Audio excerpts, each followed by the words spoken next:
Welcome to Jodhpur, the blue city of Rajasthan. Jodhpur রাজস্থানের দ্বিতীয় বৃহত্তম শহর এবং ভারতের অন্যতম ঐতিহাসিক ও পর্যটন সমৃদ্ধ স্থান। এটি ব্লু সিটি নামেও পরিচিত। থর মরুভূমির কোল ঘেঁষে থাকা এই শহর তার রাজকীয় দুর্গ, ঐতিহ্যবাহী হাভেলি, সুন্দর প্রাসাদ, ব্যস্ত বাজার এবং নীল রঙের ঘরগুলোর জন্য বিখ্যাত।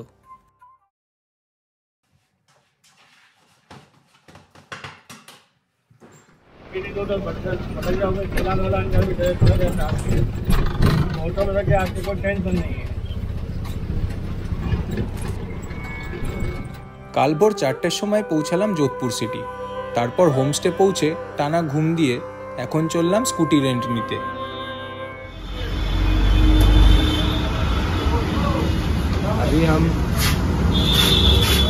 এখন আমি ট্রাই করবো, এটা তো নর্মাল মেন ফেমাস সকালের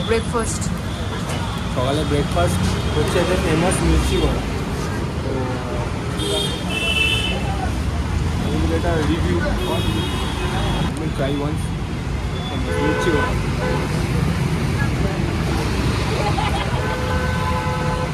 নাইস, ট্রাই দিস ওয়ান।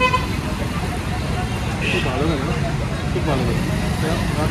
এটা ফেমাস শাহি সমোসা, সাইজটা দেখো।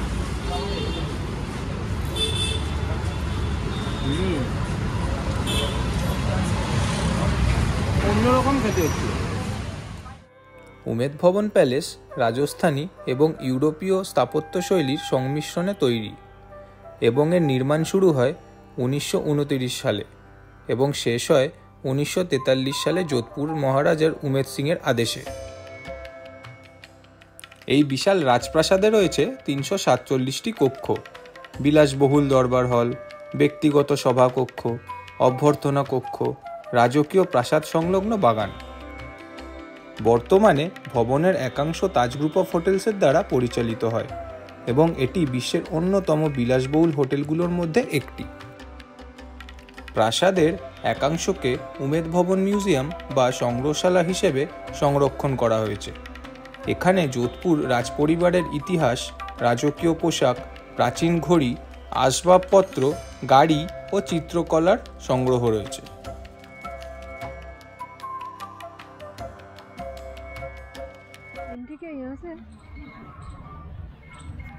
মান্ডোর ছিল একসময় মারওয়ার রাজবংশের রাজধানী, তবে পরে রাওজোদা 1459 সালে যোধপুর শহর প্রতিষ্ঠা করার পর রাজধানী স্থানান্তরিত করে। বর্তমানে এটি যোধপুরের অন্যতম জনপ্রিয় পর্যটন কেন্দ্র। মান্ডোর গার্ডেনের প্রধান আকর্ষণ হল মারওয়ার রাজপরিবারের জন্য নির্মিত স্মৃতিসৌধগুলো।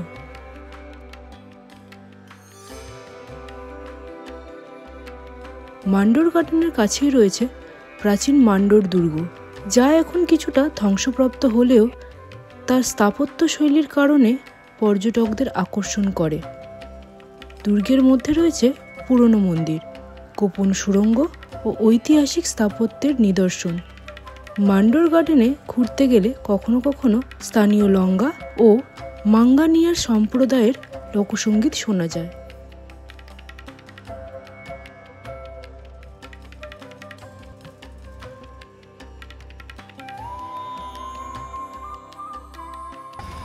আমরা ফাইনালি ব্লু সিটির মধ্যে আসি, মানে এই গলিটা স্পেশালি।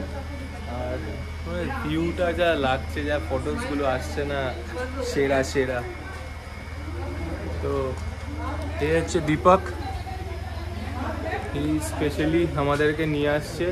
মানে অফবিট কিছু কিছু জায়গা আছে, আর অনেক অনেক জায়গায় যেগুলো আমরা অনেকে জানি না, টুরিস্ট প্লেসও না ওগুলো, ফটোগুলো এখানকার খুবই সুন্দরতম এক একটা লোকেশন। পুরোপুরি নীল রঙে রাঙানো এই সরু গলিগুলি ব্লু সিটির আসল আকর্ষণ, যেখানে হাঁটলেই মনে হবে যেন আপনি কোনো শিল্পচিত্রের মধ্যে চলে এসেছেন। এই নীল রঙের পিছনে অবশ্য বেশ কয়েকটি কারণ রয়েছে। বলা হয় ব্রাহ্মণ সম্প্রদায়ের লোকেরা তাদের বাড়িগুলো নীল রং করত, যাতে তারা সাধারণ মানুষ থেকে আলাদা পরিচিতি পায়। এছাড়া মনে করা হয় নীল রং, বিশেষ করে টার্কোয়েজ ব্লু, মশা ও অন্যান্য পোকামাকড় দূরে রাখতে সাহায্য করে। যোধপুর মরুভূমির শহর হওয়ায় এখানকার জলবায়ু গরম ও শুষ্ক। নীল রং সূর্যের আলো প্রতিফলিত করে এবং ঘরের ভিতর শীতলতা বজায় রাখে।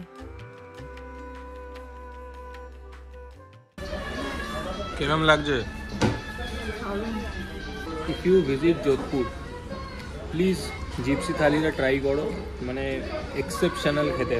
31 রকমের আইটেমস আর মানে পুরো চুমুক, অসাধারণ। সব রাজস্থানি থালি টেস্ট করে নিতে পারবে।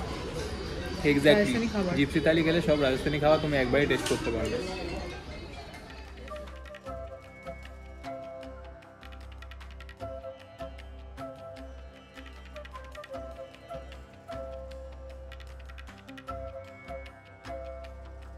মেহরানগড় ফোর্ট নির্মাণ শুরু করেন রাওযোধা 1459 সালে, যখন তিনি মারওয়ার রাজ্যের নতুন রাজধানী হিসেবে যোধপুর প্রতিষ্ঠা করেন। প্রায় 410 ফুট উঁচু পাহাড়ের উপর অবস্থিত এই দুর্গের 7টি প্রধান দরজা রয়েছে, যা বিভিন্ন যুদ্ধ জয়ের স্মারক হিসেবে নির্মিত, যেমন জয়পোল, ফতেপোল ও লোহাপোল। এখন আমরা এই মুহূর্তে আছি মেহরানগড় ফোর্ট। এই লোহাপোলের পাশেই রয়েছে রাজপুত মহিলাদের হাতের ছাপ, যারা যুদ্ধের পর জহরব্রত পালন করেছিলেন।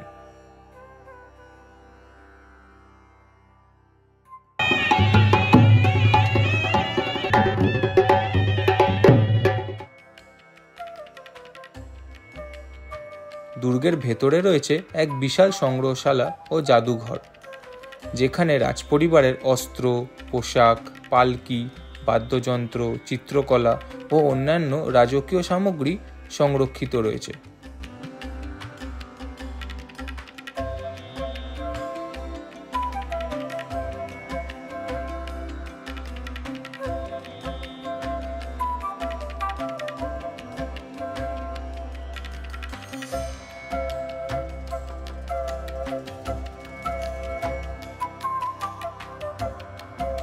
যশবন্ত হাডা 1899 সালে মহারাজা সর্দার সিং তার পিতা মহারাজা যশবন্ত সিং দ্বিতীয়ের স্মৃতিতে নির্মাণ করেন। এটি মারওয়ার রাজপরিবারের স্মৃতিসৌধ হিসেবে ব্যবহৃত হয় এবং পরবর্তীতে এখানে রাজপরিবারের অন্যান্য সদস্যদের স্মৃতিসৌধ নির্মাণ করা হয়।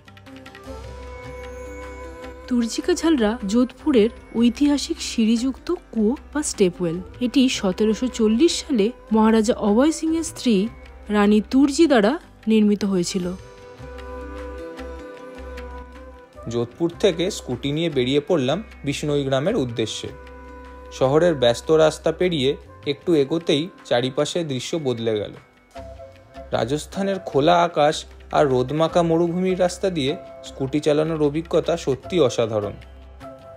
গ্রামে ঢুকতেই দূর থেকে দেখতে পেলাম কৃষ্ণসার হরিণ ও নীলগাই, যারা নির্ভয়ে মাঠে ঘুরে বেড়াচ্ছিল। বিষ্ণই সম্প্রদায়ের মানুষ এসব প্রাণীকে নিজেদের পরিবারের মতোই রক্ষা করে।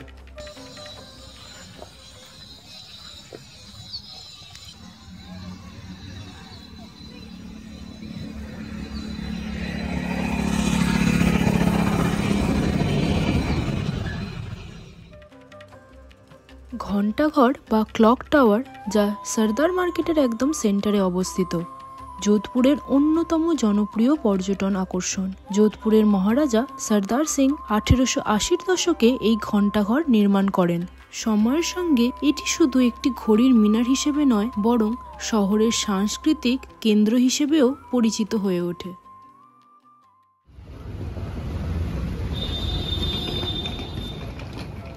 আমাদের যোধপুর ভ্রমণ এক অনন্য অভিজ্ঞতা ছিল, যেখানে ইতিহাস, সংস্কৃতি ও অ্যাডভেঞ্চারের এক চমৎকার সমন্বয় ঘটেছে।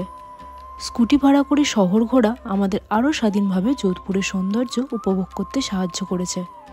প্রাচীন দুর্গ থেকে শুরু করে ব্যস্ত বাজার, নীল রঙের সরু গলি থেকে মরুভূমির প্রান্ত পর্যন্ত প্রতিটি জায়গা এক অন্যরকম অনুভূতি দিয়েছে।